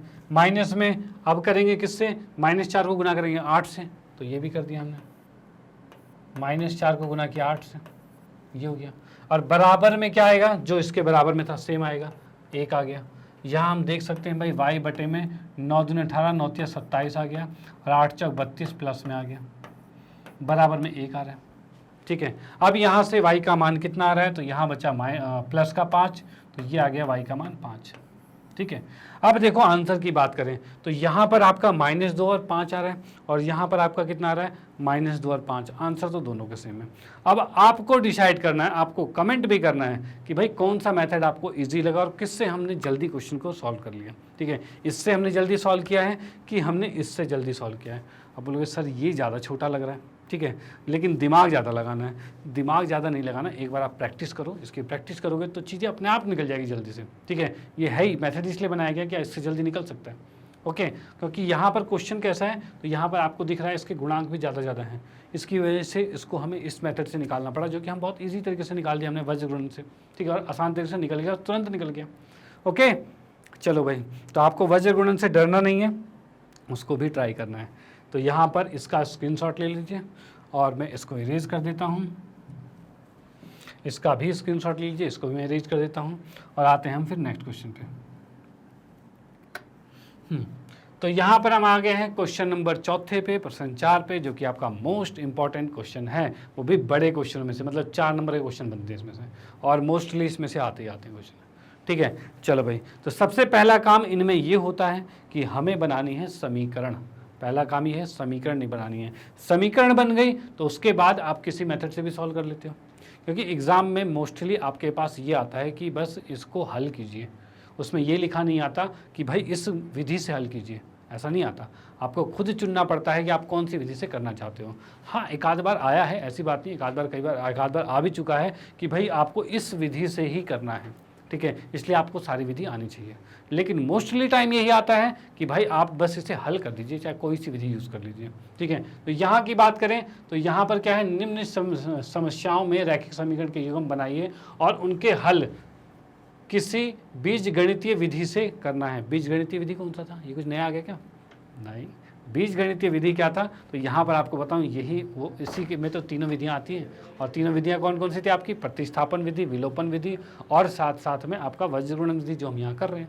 तीनों में से किसी विधि से इसको सॉल्व कर सकते हैं, जैसे कि यहाँ पे लिखा है इसको बीजगणितीय विधि से हमें सॉल्व करना है। ओके, चलो भाई, अब मैं बनाता हूँ इसके समीकरण। भाई समीकरण बन कैसे हैं, तो पहले हम क्वेश्चन पढ़ते हैं। क्वेश्चन कहना क्या चाहता है, तो क्वेश्चन कह रहा है एक छात्रावास के मासिक व्यय का एक भाग नियत है, मतलब छात्रावास का मतलब हॉस्टल में रह रहे हैं, ठीक है। अब हॉस्टल में रह रहे हैं, उसमें जो उसका जो किराया दे रहा है ना, उसमें जो पैसा वहाँ पर दे रहा है, उसमें क्या है, इसने कहा हुआ है कि मासिक व्यय का एक भाग तो नियत है, मतलब फिक्स है चार्ज, कुछ पैसा फिक्स उतना देना ही देना है, ठीक है ना। और तथा शेष इस पर निर्भर करता है कि छात्र कितने दिन भोजन लिया। यानी बात यह है कि भाई कमरे का किराया तो फिक्स है, लेकिन आप कितने दिन खाना खाओगे, यानी मैस का खर्चा जो होता है, खाने का जो खर्चा होता है, उसका खर्चा पर डे वाइज लगता रहेगा। ठीक है, अब उसका पैसा जो लगता जाएगा तो वो भी आपको क्या रखा है कि भाई वो आपका बढ़ रहा है, पर डे बढ़ रहा है, वो फिक्स नहीं है। एक तो फिक्स है भाई, कमरा चाहे तुम 10 दिन के लिए रहो चाहे महीने भर के लिए रहो, आपको पूरे महीने का किराया देना पड़ेगा। ठीक है, लेकिन खाने का क्या है कि आप अगर 10 दिन खाते हो 20 दिन नहीं खाते हो तो आपसे 10 ही दिन का पैसा लिया जाएगा, ये कहना चाह रहे हैं। ठीक है, चलो भाई, तो यानी शेष इस पर निर्भर करता है कि छात्र ने कितने दिन भोजन लिया। ठीक है, जब एक विद्यार्थी कोई ए विद्यार्थी है 20 दिन भोजन करता है, 1000 रुपये छात्रावास के व्यय के लिए अदा करता है, यानी अगर वो 20 दिन खाना खाता है तो उसे 1000 रुपये देने पड़ते हैं, 1000 रुपये देने पड़ते हैं। ठीक है, जबकि एक विद्यार्थी बी जो है वो 26 दिन भोजन करता है तो उससे देने पड़ते हैं कितने, 1180 रुपये पेमेंट करनी पड़ती है। ठीक है भाई, तो इसने कहा है नियत व्यय और प्रतिदिन का भोजन का मूल्य ज्ञात कीजिए। ठीक है, चलो भाई, हल में मैं पहले यहाँ पर इस पेज पे समीकरण बना देंगे। तो पहले तो क्या है, माना जो नियत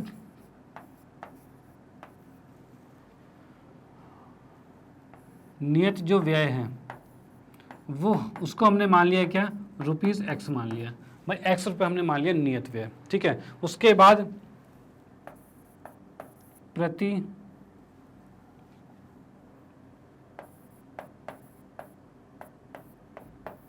दिन भोजन का व्यय, भाई प्रतिदिन भोजन का जो व्यय था वो क्या होगा, उसको हमने मान लिया ₹Y। ठीक है, एक तो भाई नियत व्यय को X माना हुआ है और प्रतिदिन भोजन के व्यय को Y माना हुआ है, ये चीज़ हो गई है। चलो भाई ठीक है, अब इसने जो क्वेश्चन में कहा था वो करेंगे। भाई कितने दिन की बात कर रहा है, ये कह रहा है 20 दिन की बात कर रहा है, यानी इसने कहा है फिक्स चार्ज तो लगना ही लगना है। ठीक है, और 20 दिन का भोजन का पैसा लगना है, मतलब 20 गुने में अगर मान लो 10 रुपये के हिसाब से लगता है तो 20 दाएँ 200 रुपये लगेगा, ऐसे लगेगा ना। तो 20 दाएँ 200 करना मतलब क्या है, हमें जितने भी दिन हैं उसको उसके मूल्य से, प्रतिदिन के मूल्य से गुना कर देंगे, और ये हमारा आ रहा है कितना, 1000 आ रहा है।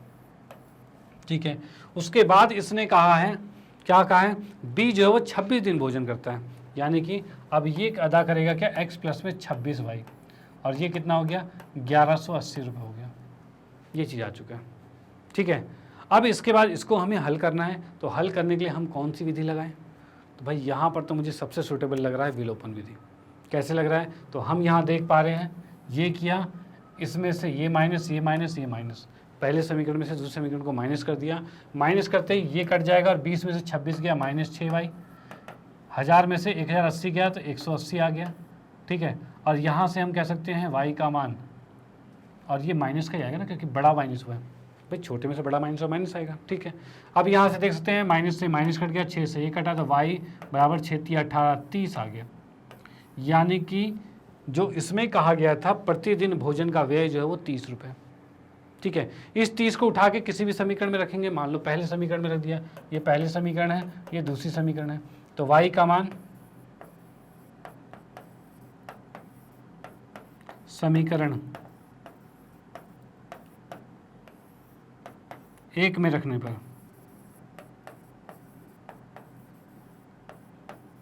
भाई y के मान को समीकरण 1 में रखा गया, तो y के मान को समीकरण 1 में रखेंगे तो y का मान 30 है, 30 को उठा के हम यहाँ रख देते हैं, तो x प्लस में 20 गुने में 30 बराबर में 1000। ठीक है, तो यहाँ क्या होगा, 20 दिया मतलब 3 दूनी 6, 600 हो जाएगा, 600 को उठा के उस साइड लेके जाएंगे, तो x का मान कितना आ जाएगा, 1000 माइनस में 600, यहाँ से x का मान आ गया 400। ठीक है भाई, x का मान 400 आ गया और y का मान 30 रुपये हो गया, यानी यहाँ से हम कह सकते हैं भाई क्या, कि जो नियत व्यय था, यानी कमरे का किराया मान लो, ठीक है, जो था वो कितना है, x मतलब 400 रुपये था, जो फिक्स चार्ज था वो 400 रुपये था। उसके बाद भोजन का व्यय जो था वो पर डे का चार्ज कितना था, 30 रुपये का चार्ज था। ठीक है, तो यहाँ पर हम इसके आंसर में लिख सकते हैं नियत व्यय कितना है, 400 रुपये। ठीक है, और प्रतिदिन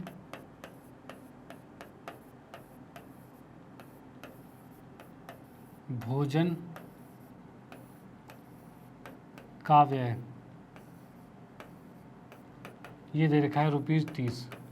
ठीक है, ये इसका आंसर हो गया। इसका भी स्क्रीनशॉट ले सकते हो, ठीक है ना, और इसका भी स्क्रीनशॉट ले लो। ये आपके क्वेश्चन कंप्लीट हो गया ये वाला। ओके, तो यहाँ पर क्या चीज़ है, आपको समीकरण बनानी आनी चाहिए। यानी आप इस क्वेश्चन को आराम आराम से पढ़ो, कोई दिक्कत नहीं, आराम आराम से पढ़ो, और भाई कहना क्या चाहता है वो देखो। तो भाई जो जो चीज़ कहना चाहता है उसके अनुसार अपने आप फॉर्म बन जाता है। यहाँ पे मोस्टली बच्चों को दिक्कत होती है कि स्टेटमेंट वाले क्वेश्चन, इस तरह के क्वेश्चन नहीं हो पाते, समीकरण नहीं बन पाती। तो भाई क्यों नहीं बनेगी, आप इसको ध्यान से पढ़ो। ध्यान से पढ़ना क्या है, इसमें भाई साफ साफ कहा है, एक छात्र के मासिक व्यय का 1 भाग नियत है। नियत का मतलब पता होना चाहिए, ठीक है, नियत का मतलब फिक्स चार्ज है, तो ये आपको पता होना चाहिए। और शेष इस पर निर्भर करता है कि छात्र ने कितने दिन का भोजन खाया, यानी पर डे का, भाई कितने दिन का भोजन खाया। ये लॉजिक थोड़ा सा समझो, अपने आप आ जाएगा। ठीक है, उसी के हिसाब से हमने y और x को माना है और क्वेश्चन को सॉल्व किया। ठीक है, बाकी चीज़ें इसने कहा ही था, 20 दिन और 26 दिन का टाइम था। ओके, चलो भाई इसको भी इरेज कर देता हूँ और इसको भी इरेज कर देता हूँ। आते हैं हम नेक्स्ट क्वेश्चन पे।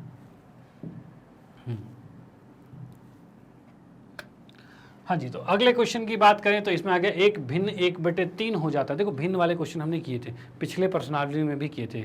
अगर आपने वीडियो नहीं देखी तो वो जरूर देख लेना। ठीक है, तो पिछले प्रश्नावली में भी हमने किए थे। तो इसने कहा 1 भिन्न 1/3 हो जाता है। कब हो जाता है, जब उसके अंश में 1 घटाया जाए, और वह 1/4 हो जाता है जब उसके हर में 8 जोड़ दिया जाए। और ये कंडीशन दे रखी है। चलो भाई देखते हैं भाई इसमें क्या है।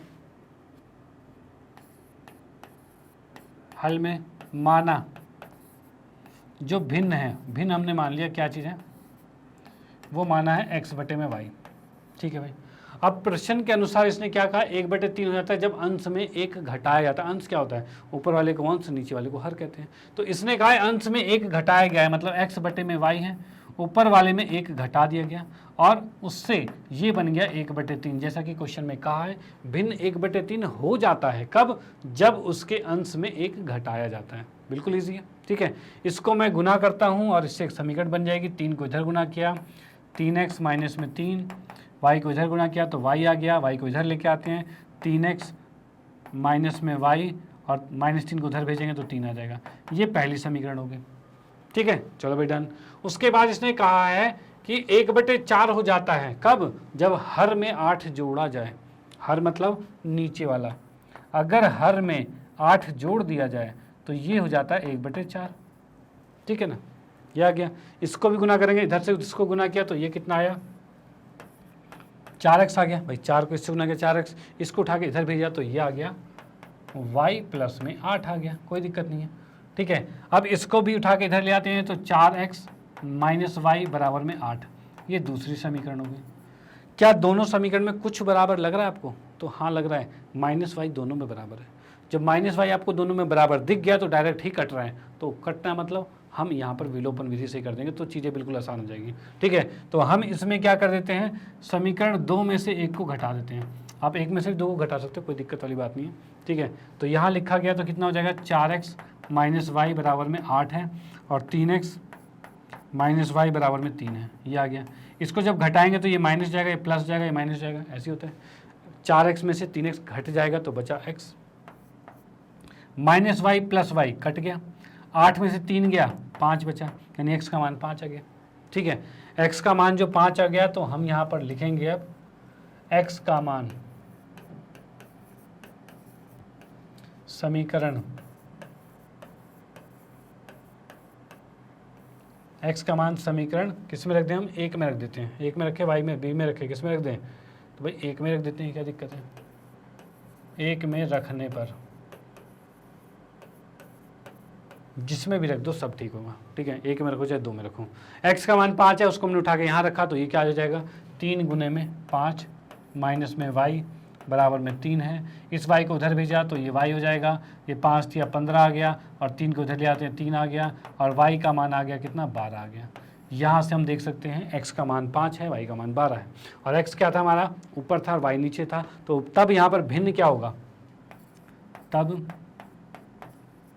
भिन्न जो है बराबर हो जाएगा x बटे में y था, यानी x कितना है 5 और y कितना है 12, यानी इसका आंसर आ गया 5/12। ओके, चलो इसका स्क्रीनशॉट ले सकते हो। फिर हम आते हैं नेक्स्ट क्वेश्चन पे। ठीक है, चलो ओके। तो नेक्स्ट क्वेश्चन की बात करते हैं। तो यहाँ पर हमें दे रखा है यश ने एक टेस्ट में 40 अंक अर्जित किए हैं। भाई यश है, उसने टेस्ट दिया है, 40 अंक अर्जित कर लिए उसने, चलो भाई ठीक है। जब उसे प्रत्येक सही उत्तर पर 3 अंक मिले और अशुद्ध उत्तर, अशुद्ध मतलब गलत उत्तर पर, ठीक है, 1 अंक प्राप्त हुए, 1 अंक की कटौती हो गई है। मतलब अगर क्वेश्चन सही करता है तो उसे 3 नंबर मिलेंगे, अगर क्वेश्चन गलत कर दिया तो 1 नंबर कट जाएंगे उसके, ठीक है, ये कहा है उसने। उस कंडीशन में उसने क्या किया है, 40 अंक अर्जित कर लिए हैं, ठीक है, मतलब कुछ सही ज़्यादा सही होंगे, गलत कम होंगे, ठीक है, उस हिसाब से उसको 40 अंक मिल गए, चलो भाई ठीक है। यदि उसे सही उत्तर पर 4 अंक मिलते हैं, अगर उसके सही उत्तर पर 4 अंक मिल रहे होते और गलत उत्तर पर 2 अंक कट रहे होते, तब उसके 50 अंक अर्जित करता, मतलब तब वो जो था वो 50 अंक अर्जित कर लेता। तब उसने कहा है टेस्ट में कितने % थे। ये बड़ा अच्छा क्वेश्चन है, मज़ा आ रहा है, करेंगे भाई, क्वेश्चन करेंगे और मजा आएगा, ठीक है, देखेंगे भाई कैसे होगा, इतना ऐसा क्वेश्चन कैसे आराम से हो जाएगा सॉल्व, ठीक है। तो चलो भाई इसको देखते हैं कैसे सॉल्व हो रहा है आराम से। भाई क्वेश्चन को समझो, क्या क्या चीज़ें हैं, मानने वाली चीज़ क्या है। तो हमें निकालना है कितने % थे। तो प्रश्न 2 तरह के हैं, एक तो आपका गलत प्रश्न और एक सही प्रश्न है, 2 ही तरह के प्रश्न है। तो हम यहाँ करते हैं माना सही उत्तर की संख्या। भाई सही उत्तर जो है उसकी संख्या क्या है, तो उसको हमने मान लिया x, ठीक है भाई, सही उत्तर है उसकी संख्या को x मान लिया है। अगर मैं बात करूं भाई गलत उत्तर या फिर अशुद्ध उत्तर, भाई जो लिखा है वही लिख देते हैं, अशुद्ध क्या रखा है उसने, अशुद्ध उत्तर की संख्या, इसको हमने y मान लिया, ठीक है, ये चीज आगे। अब इसमें क्वेश्चन में कह रखा है कि अगर इसमें सही उत्तर पर 3 नंबर मिलते हैं और गलत उत्तर पर 1 नंबर कट जाते हैं, तो सही को हमने x माना है, तो सही के लिए हो जाएगा 3x, ठीक है, गलत के लिए हो जाएगा -1y। माइनस क्यों किया, माइनस इसलिए क्या है क्योंकि घट जाएगा वो, ठीक है, तो -1y आ गया, ओके। चलो भाई अब इस हिसाब से 3x का मतलब है 3 नंबर के हिसाब से सही क्वेश्चन के नंबर प्लस में है, मतलब जुड़ रहे हैं, बढ़ रहे नंबर।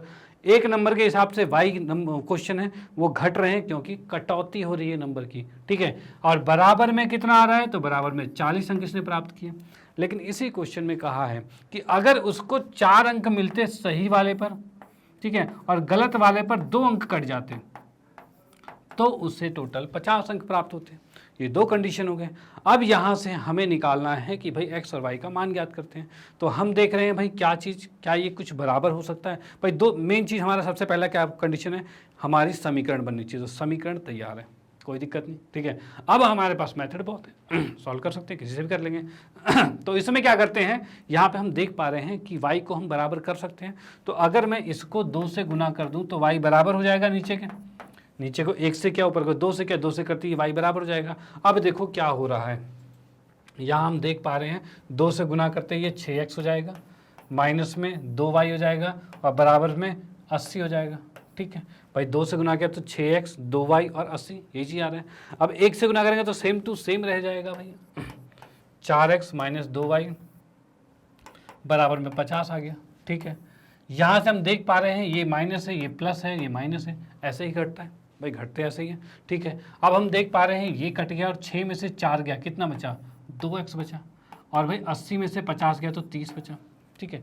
ये कैसे हुआ है, तो ये समीकरण 1 था और समीकरण 2 था। अब हमने क्या किया है, 1 में से 2 को घटाया है, तभी कर रहे हैं, मतलब मैं लिख देता हूँ एक बार भी, समीकरण 1 में से 2 को घटाया गया है, तो 2 को घटाया तो ये आ गया। और x का मान क्या आ रहा है यहाँ पे, तो x का मान आ रहा है 30/2 और ये कट के आ गया 15, यानी x का मान आ गया 15, ठीक है भाई, x का मान 15 आ चुका है। अब इस x के 15 को उठा के हम किसी भी समीकरण में रख देंगे और फिर जो हमारा आंसर आ जाएगा। तो भाई x का मान उठा के हम समीकरण 2 में रख देते हैं, ठीक है, 2 में रख देते हैं, 1 में रख देते हैं, किसी में भी रख देते हैं, मानो 1 में रख देते हैं, यही छोटा लग रहा है हमें, ठीक है। तो x का मान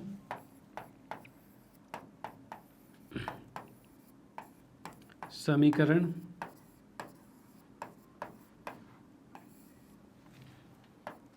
1 में रखने पर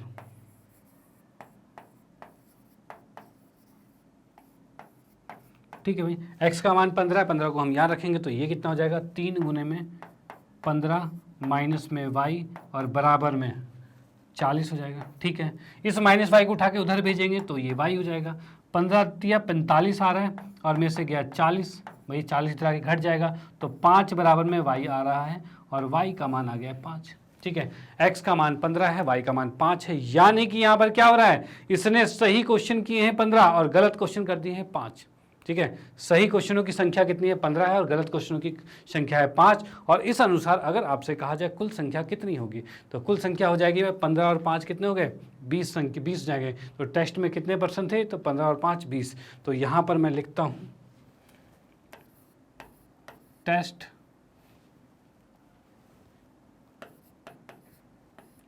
में प्रश्न की संख्या, भाई टेस्ट है उसमें प्रश्न की जो संख्या है वो कितनी आ रही है, तो टेस्ट में प्रश्न की संख्या कहेंगे तो वो आएगा x प्लस में y आएगा।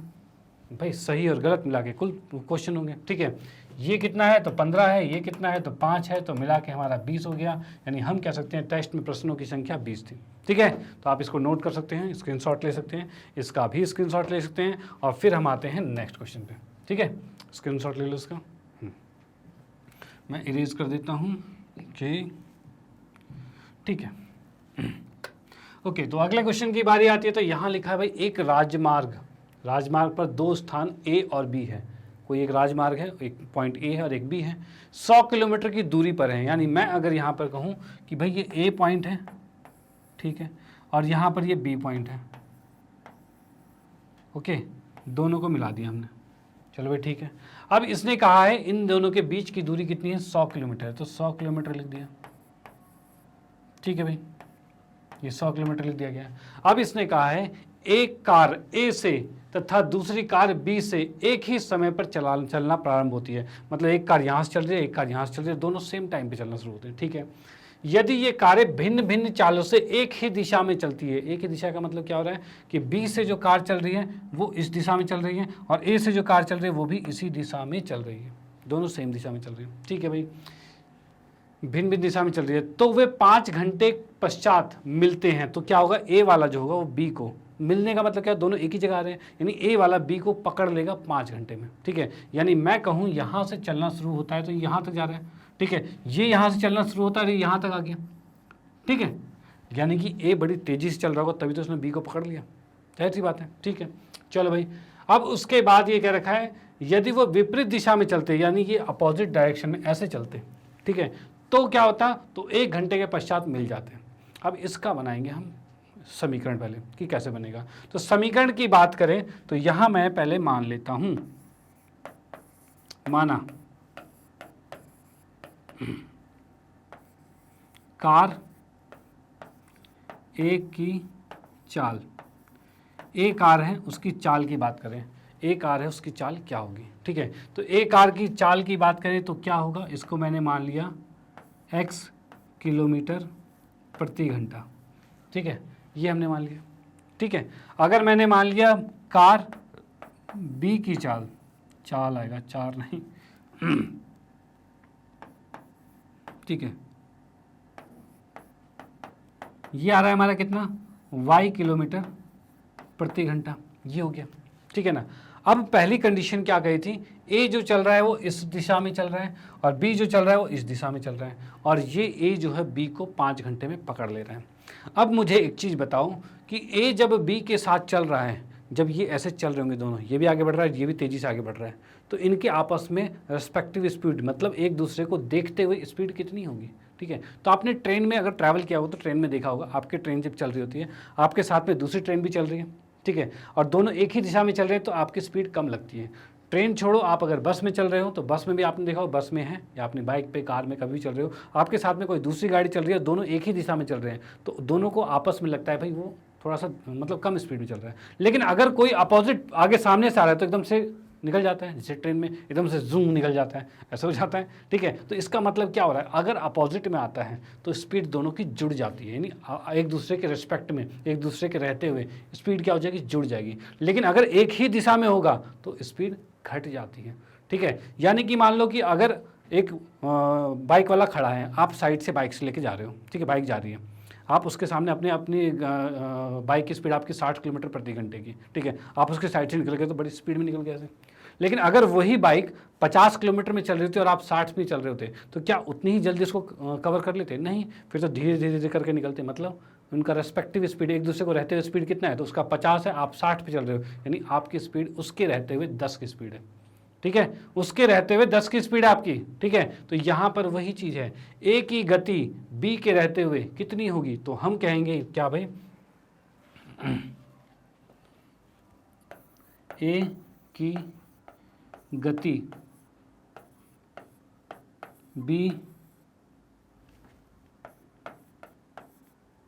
बी से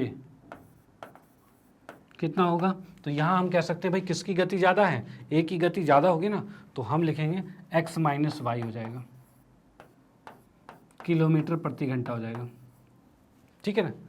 इसमें साथ में और भी चीज़ जोड़ देते हैं, क्या चीज़, बी से एक ही दिशा में तो कितना हो जाएगा, x माइनस वाई किलोमीटर प्रति घंटा हो जाएगा, ये हो जाएगा, ठीक है। अगर वही कहा जाए ए की गति बी से एक ही दिशा में, x माइनस वाई हो जाएगा, ठीक है। और ए की गति बी से, अब क्या हो रहा है, अब ए की गति बी से किस में, अपोजिट डायरेक्शन में, मतलब एक दूसरे के विरुद्ध, जो कि यहाँ पे कहा था, कहाँ लिखा है, यहाँ पे विपरीत दिशा में, ये लिखा हुआ है, ठीक है, विपरीत दिशा में है। तो इसमें क्या लिखेंगे, विपरीत दिशा में, तो ये कितना हो जाएगा, तो ये हो जाएगा x प्लस में y। भाई अगर विपरीत दिशा की बात की जाए तो स्पीड जुड़ जाएगी, और एक ही दिशा की बात जाए तो स्पीड घट जाएगी, यही होगा। तो वही हमने कहा, स्पीड घटाई और जोड़ी है। अब इसी के अनुसार हम क्वेश्चन को सॉल्व करेंगे। तो ये चीज़ें समझाने के लिए मैंने आपको बताई है। आपको अगर ये चीज़ें समझ में आ गई है तो इसको लिखने में टाइम नहीं लगेगा बिल्कुल भी। आप सिर्फ देखोगे इसने कहा है ए से कार चल रही है और बी से चल रही है, ठीक है, तो ए की गति बी के रेस्पेक्ट में, बी के रहते हुए कितनी होगी भाई, एक ही दिशा में x माइनस वाई होगी और विपरीत दिशा में x प्लस वाई होगी, आप डायरेक्ट लिखोगे, ठीक है। उसके बाद आपको पता है स्पीड बराबर क्या होता है, डिस्टेंस बटे में टाइम, यही होता है। चाल बराबर दूरी बटे में समय, यही होता है, ठीक है। अब यहाँ पे हम देख रहे हैं भाई x माइनस वाई क्या हो रहा है, ये चाल है, कब, इस कंडीशन में ये चाल है, तो भाई x माइनस में y ये आ गया। अब इसमें दूरी कितनी तय की, अब मुझे बताओ a जो है b के रिस्पेक्ट में कितनी दूरी तय की है, तो हम कह रहे हैं भाई a की जो दूरी जो तय की गई है b के रिस्पेक्ट में, वो तय की गई है 100, देखो इसने 100 किलोमीटर ज़्यादा तय की है, ठीक है ना। यानी b अगर जितना मान लो x ही तय किया इसने, ठीक है, b ने अगर x तय किया तो इसने कितना किया, इसने 100 प्लस x तय किया, तो इसके रिस्पेक्ट में इससे कितना ज़्यादा किया, 100 ज़्यादा किया है, तो हम इसको लिख सकते हैं 100 आ जाएगा। और बटे में t कितना समय लगा था, तो 5 घंटे समय लग गया था, तो हमने लिखा है 5 घंटे लग गया, ठीक है, ये हो गया। अब इसको हम काटते हैं, काटने पे क्या हो जाएगा, 5 दूनी 10, 20 आ जाएगा, यानी पहली समीकरण हमारी आ गई x माइनस वाई बराबर में 20 आ गई है। पहली समीकरण हमारी ये ज्ञात हो चुकी है। ओके, चलो भाई बहुत बढ़िया। अब दूसरे की बात करते हैं, दूसरे में क्या हो रहा है, दूसरे में कहा है विपरीत दिशा में चल रहे हैं, विपरीत दिशा में स्पीड कितनी होगी, x प्लस में वाई, फिर से यही फॉर्मूला x प्लस में वाई, दूरी कितना चलना है उसे, दोनों की स्पीड जुड़ गई है, अब इस दूरी कितनी है, तो 100 है भाई, 100 ही की दूरी है, तो हम इसमें कह सकते हैं 100 आएगा। और टाइम कितना लगा, 1, यानी समीकरण अब हमारे पास आ गई है x प्लस वाई बराबर में 100 आ चुकी है। ये दूसरी समीकरण हो गई। डन भाई। पहले समीकरण इधर से देखा हमने भाई, पूरे में से इस x को घटा के तभी ये लिया, क्योंकि एक दूसरे के रिस्पेक्ट में चल रहा था, एक दूसरे के रहते हुए चल रहा था। दूसरे में क्या, दोनों एक ही दिशा में चल रहे थे, इनका टोटल डिस्टेंस कवर होगा क्योंकि दोनों की स्पीड जुड़ी है, ठीक है, इसलिए टोटल डिस्टेंस 100 हुआ, टाइम लगा था 1 घंटा बस, ठीक है। चलो भाई, एक समीकरण ये होगी, एक समीकरण ये होगी, दोनों को अब करेंगे हल। चलो भाई करते हैं इसको हल। इनको मैं लिखता हूँ अलग से, दूसरे में x माइनस वाई बराबर में 20 और x प्लस में वाई बराबर में 100 है, ठीक है। यहाँ पे लिखेंगे समीकरण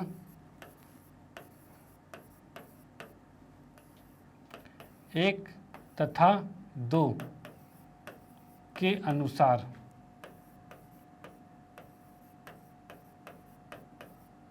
भाई 1 तथा 2 के अनुसार, देख लेते हैं भाई। तो यहाँ पर हमने ये लिखा, इसको इधर ऐसे लिखेंगे।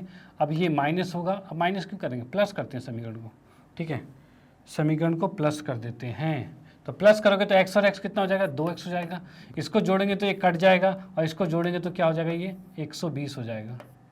देखो क्या चीज़ है। अब बोलोगे सर आपने लिखा नहीं, समीकरण 1 और 2 को जोड़ना पड़ेगा। देखो हम इसमें समीकरण 1 और 2 के अनुसार लिख दिया ना, इसमें हम जोड़ घटा दोनों कर सकते हैं। अगर आपने ये लिख दिया तो आप दोनों कर सकते हो, दोनों के अनुसार कुछ भी कर सकते हो। लेकिन आप स्पेशली प्लस करोगे तो सिर्फ प्लस करना, माइनस करोगे तो सिर्फ माइनस करना, ठीक है। तो अभी ये लिख दिया तो ऐसे भी चल सकता है, कोई दिक्कत वाली बात नहीं। यहाँ से हम x का मान निकालते हैं तो कितना आएगा, तो 120/2 आ गया, यानी कि 60 आ चुका है। यानी x का मान आ गया 60 किलोमीटर प्रति घंटा। भाई x कौन था, x था हमारा एक की चाल थी जो कि आगे है 60 किलोमीटर प्रति घंटा। अब इस x के मान को उठा के किसी भी समीकरण में रख देते हैं, पहले में या दूसरे में। तो पहला और दूसरा है, x का मान किस में रखें, तो हम दूसरे में रख देते हैं, ठीक है। यहाँ पे लिख देते हैं x का मान समीकरण 2 में रखने पर, ठीक है, x का मान समीकरण 2 में रखने पर। अब x का मान 60 है, समीकरण 2 ये था, हमने रखा यहाँ पर 60 प्लस में y बराबर में 100 है। अब y का मान कितना आएगा, तो 100 माइनस में 60 आ गया और ये आ जाएगा 40, ठीक है। y का मान 40 हो गया, यानी हम अब कह सकते हैं जो y का मान 40 आया मतलब 40 किलोमीटर प्रति घंटा आ गया है, ठीक है। तो यहाँ लिखेंगे कार ए की चाल कितनी है, 60 किलोमीटर प्रति घंटा है, और उसके बाद कार बी की चाल ये है 40 किलोमीटर प्रति घंटा है। ये इसका आंसर आ चुका है। ओके, चलो भाई इसका स्क्रीनशॉट ले लो और इसका स्क्रीनशॉट ले लो और आते हैं हम नेक्स्ट क्वेश्चन पे। और हाँ, ये क्वेश्चन बहुत है, मोस्ट इंपॉर्टेंट जिसे कहते हैं ना, उसमें से आता है क्वेश्चन। तो इस क्वेश्चन की प्रैक्टिस तो कर ही लेना, ठीक है, कि भाई ये कहाँ से आया, x - y x + y, और इसमें घुस गया है गति वाला फार्मूला, ठीक है। स्पीड बराबर डिस्टेंस अपॉन टाइम, मतलब चाल बराबर क्या है, दूरी बटे में समय।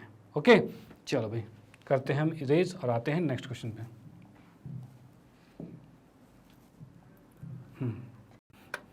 ओके, तो नेक्स्ट क्वेश्चन की बात करते हैं। तो यहाँ में दे रखा है एक आयत का क्षेत्रफल 9 वर्ग इकाई कम हो जाता है। अब पहली बात, आयत का क्षेत्रफल क्या होता है। आयत हम बना लेते हैं पहले। आयत कुछ ऐसा होता है, इसकी एक लंबाई है जिसको मैंने x मान लिया, चौड़ाई है जिसको y मान लिया, और कहा जाए आयत का क्षेत्रफल क्या होता है। तो पहले ये देख लेते हैं भाई, आयत का क्षेत्रफल जो होगा ये होती है लंबाई गुने में चौड़ाई। भाई ये तो हो गया, ठीक है, आयत का क्षेत्रफल ये होता है। अब इसने ये कहा है यदि उसकी लंबाई 5 इकाई कम कर दी जाए और चौड़ाई को 3 इकाई बढ़ा दी जाए तो उस कंडीशन में 9 वर्ग इकाई कम हो जाता है। यानी क्वेश्चन के अनुसार क्या है, लंबाई 5 इकाई कम कर दी गई। लंबाई क्या थी हमारी, x थी, तो x में से 5 कम कर दिया गया, ठीक है। उसके बाद क्या कहा गया है भाई, चौड़ाई को 3 इकाई बढ़ा दी गई है, यानी कि y में हम 3 इकाई को जोड़ देंगे, ठीक है। तब जाके जो पहले क्षेत्रफल था ना उसमें से 9 कम हो जाएगा, 9 वर्ग इकाई कम हो जाएगा, ये कंडीशन कही है उसने। चलो भाई ठीक है, इसको मैं सॉल्व करता हूँ। तो ये अंदर गुना होगा तो x के साथ क्या हो जाएगा, ये xy हो जाएगा, x 3 के साथ होगा तो 3x होगा, -5 इसके साथ होगा तो -5y होगा, और 5 तिया 15 हो जाएगा जो कि -15 आ जाएगा, बराबर में xy है माइनस में 9 है, ये आ गया, ठीक है। अब इस xy से ये xy कट जाएगा, ठीक है। अब हम यहाँ देख सकते हैं ये आ रहा है हमारे पास 3x -5y, ठीक है। इस -9 को इधर लाएंगे तो +9 हो जाएगा, और ये बच जाएगा कितना, -6 बचेगा बराबर में 0। ये पहली समीकरण बन गई पहली कंडीशन से। ओके, चलो भाई ठीक है। अब दूसरी कंडीशन की बात करें तो दूसरी कंडीशन क्या है हमारे पास, तो है हमें दे रखा है यदि हम लंबाई को 3 इकाई और चौड़ाई को 2 इकाई बढ़ा दे, यानी लंबाई को 3 इकाई और चौड़ाई को कितना कहा है, चौड़ाई को 2 इकाई बढ़ा दें, ठीक है, तब जाके इसका क्षेत्रफल जो है वो 67 वर्ग इकाई बढ़ जाता है। यानी क्षेत्रफल तो ये xy था पहले, इसमें 67 बढ़ जाएगा, ये कंडीशन क्या रखी है। इसको गुना करते हैं तो ये भी आएगा एक्स वाई, यहाँ से क्या तो 2x 3y प्लस 6 बराबर में एक्स वाई प्लस में 67, ये आ गया। ठीक है, एक्स वाई से एक्स वाई कट गया, डन। चलो भाई ठीक है, बच क्या गया हमारे पास 2x प्लस 3y, और 67 को उठा के इधर लाएंगे तो 6 में घट जाएगा। ठीक है, वो माइनस का हो जाएगा इधर आके, तो 6 घटते के साथ माइनस में 61 आ जाएगा बराबर में 0। ये समीकरण दूसरी हो गई है और ये समीकरण पहली हो गई है, और इन दोनों को करेंगे हल हम। ठीक है, चलो भाई इन दोनों को पहले लिख लेते हैं। 3x 5y minus 6, 3x 5y minus 6 बराबर 0। दूसरा है 2x plus 3y minus 61, 2x plus 3y minus 61 बराबर 0। ये हो गया हमारे पास। ठीक है, 2x 3y माइनस 61। ठीक है, ये आ गया। अब इसको हम क्या करते हैं, वज्र गुणनखंड विधि से कर देते हैं। तो उसमें क्या होगा भाई, x लिखा हमने, ठीक है, x को छुपाया, इसको इससे गुना, तो यानी हम कह सकते हैं -5 गुने में माइनस 61, और माइनस में कितना हो जाएगा 3 गुने में -6 बराबर में कितना आ रहा है 1 बटे में। अब इसको छुपाया, ठीक है, 3 गुने में 3 आएगा, तो यहाँ देख लेते हैं भाई 3 गुने में 3 आ गया, और माइनस में आ जाएगा 2 गुने में -5, ये आ चुका है। ठीक है, चलो भाई इसमें देखते हैं। तो x बटे में इसको हमने 5 से गुना किया, तो देखो माइनस माइनस तो प्लस हो जाएगा, तो 5 एकम 5 आ गया, और 6 पंचे 30 आ गया, मतलब 305। इधर की बात करें माइनस माइनस प्लस हो जाएगा, 6 तिया 18 हो जाएगा, ये आ गया। बराबर में हमारे पास आ रहा है 1 बटे में 9, और यहाँ से माइनस माइनस प्लस हो जाएगा, तो प्लस में 10 हो जाएगा। ठीक है, 5 दूनी 10 होगा। ठीक है भाई, अब हम यहाँ देख पा रहे हैं 305 और 18 जुड़ेगा तो कितना होगा, तो 8 5 13 323 आ गया। ठीक है, तो यहाँ पर हमारे पास आ रहा है 323 और बटे में आ गया 19। ठीक है, 19 के पहाड़े में, तो यहाँ पर 19 के पहाड़े में आएगा 19, देखो किस में आता है 9 7 63, ये होता है, 9 के पहाड़े में 3 ही आएगा। तो यहाँ पर क्या है 19 के पहाड़े में 7 पे तो नहीं जाएगा, 19 17 17 पे जाएगा ये। ठीक है, तो यहाँ पर हम कह सकते हैं भाई 19 17 कैसे करेंगे, तो 19 दाएँ 9 से 100, भाई चेक भी करना जरूरी है। ठीक है, ऐसे डायरेक्ट नहीं। 19 दाएँ 190 हो गया, 19 को 7 से गुना करेंगे तो 133 हो गया, जोड़ेंगे आगे बिल्कुल सही है।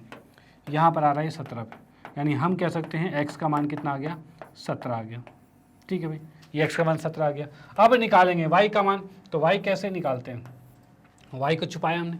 ठीक है, 2 को गुना किया -6 से, 2 गुने में -6, माइनस में 3 को गुना करेंगे -61 से, 3 को गुना किया -61 से।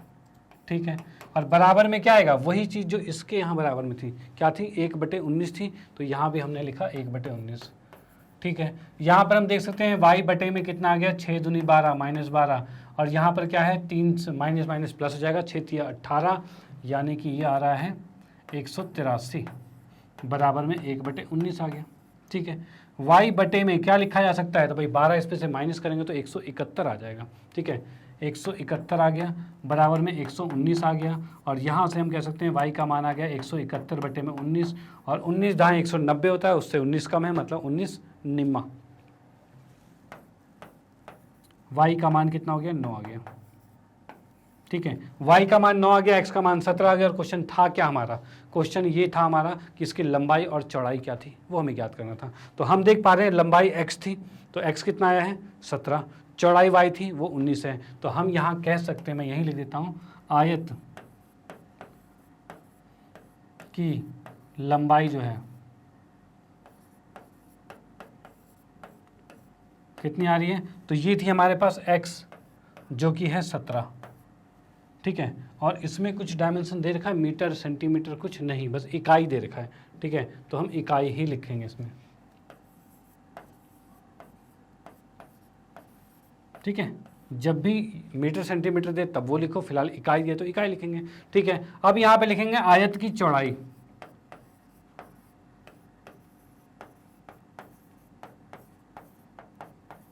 आयत की चौड़ाई की बात करें तो ये कितना आ रहा है, तो इसकी बात करें तो ये आ रहा है हमारा,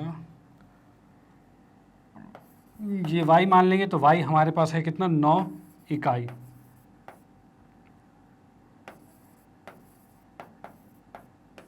ठीक है भाई, 9 इकाई आ गया। डन। तो भाई ये आंसर इसका आ चुका है भाई, x का मान आ गया है 17 इकाई और y का मान आ गया 9 इकाई, मतलब लंबाई है 17 और चौड़ाई है 9। डन। तो इसका स्क्रीनशॉट ले सकते हो और इसका भी स्क्रीनशॉट लेते हो और यहाँ पर ये क्वेश्चन हो जाता है फिनिश।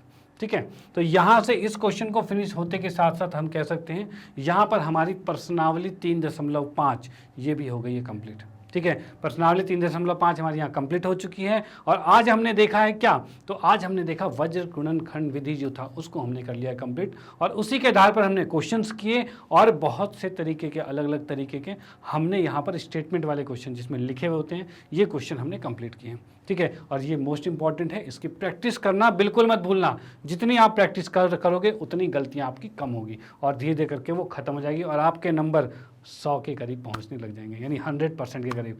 ये मत बोलना कि 40 का नंबर का पेपर है, 80 का पेपर है, 100 कैसे आएंगे, 100% की बात कर रहा हूँ मैं। ठीक है, वहाँ तक जाएगा आपका। ओके, चलो भाई, इसी के बाद आप लोगों को बताना चाहता हूँ मैग्नेट ब्रेन के बारे में। तो मैग्नेट ब्रेन एक ऐसा प्लेटफॉर्म है जो आपको प्रोवाइड करता है केजी से लेकर 12th क्लास तक के सभी विषयों के कंप्लीट वीडियो कोर्स, वो भी फ्री ऑफ कॉस्ट।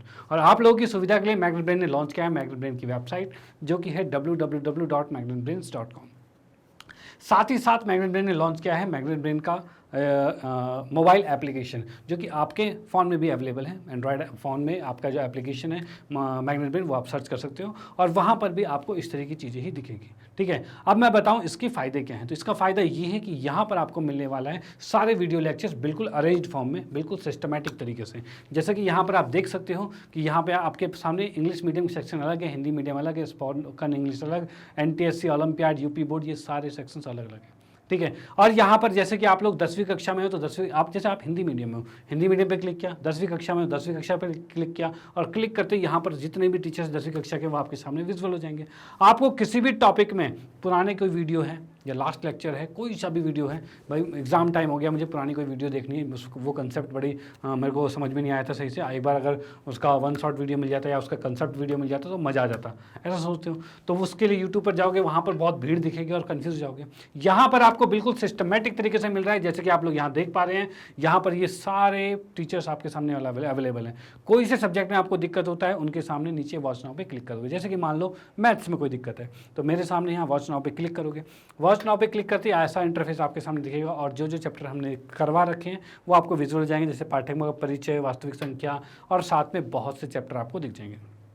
ठीक है, इनमें से किसी भी चैप्टर में कोई भी दिक्कत होती है, जैसे मान लो समांतर श्रेणी में दिक्कत है, उस पर क्लिक किया, क्लिक करते ही अंदर उसके कंसेप्ट वीडियो हैं, 1 शॉट वीडियो हैं, उसके रिवीजन क्वेश्चन से बहुत सारी चीज़ें हैं। ठीक है, NCERT सॉल्यूशन है, इसमें से आप जाकर कोई सी भी कंसेप्ट वीडियो देख सकते हो, कोई सा भी जो आपको जरूरत है वो वीडियो देख सकते हो। ठीक है, इस तरह के हर चीज़ें आपके सामने अवेलेबल है।